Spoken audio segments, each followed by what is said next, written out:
Why the Prophet Muhammad couldn't have written the Quran. The Quran is a book over 600 pages long. It covers a wide range of topics and was revealed bit by bit over a period of 23 years. So if a man wrote the Quran, we already have a number of problems. If you're going to write a book like the Quran and claim it's from God, you can't make any mistakes.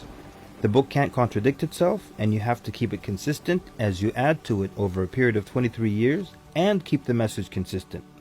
The grammar and style also have to remain the same. If the Quran is not from God, Muhammad would have to write it himself.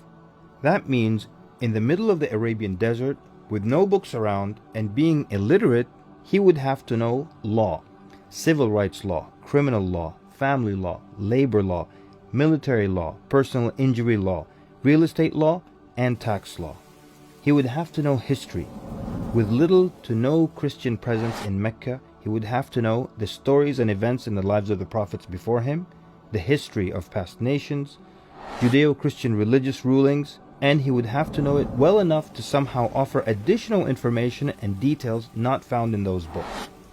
He would have to know how to develop a nation, how to start a government, know about worship and purification, invent dietary laws, know psychology, about raising children, arbitration, distribution of wealth, finance, and business.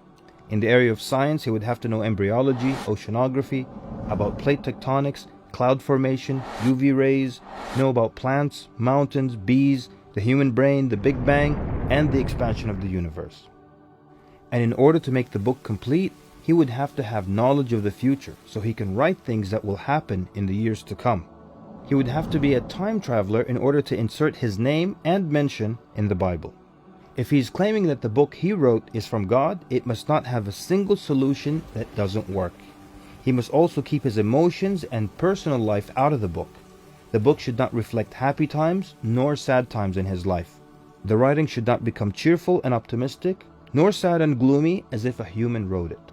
But when you read the Quran cover to cover, you can't sense when his wife died, when his daughters got married, when his grandchildren were born, when he was victorious, and when he was defeated. To anyone who examines the Quran, it becomes perfectly clear that there is no way a man in the desert 1400 years ago could have written such a book. But what if it were a committee of brilliant minds, a secret society that is in charge of correcting, updating, and rewriting the Quran over the years?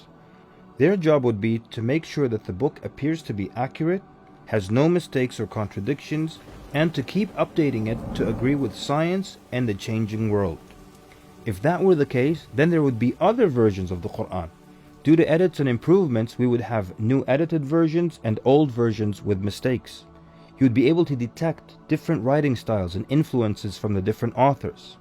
The problem with all of that is, there is only one Quran. So one man didn't write it, and a committee didn't edit it, so where did it come from?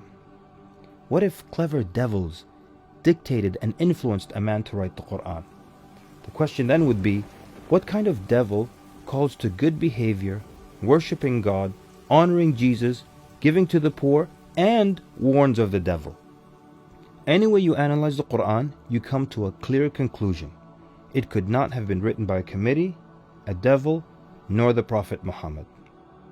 Since it's impossible for Muhammad to have written it, then that means he was truthful in that it is from God. If it is from God, that means he was a genuine prophet. And if he's a genuine prophet, then his message should be heeded and obeyed.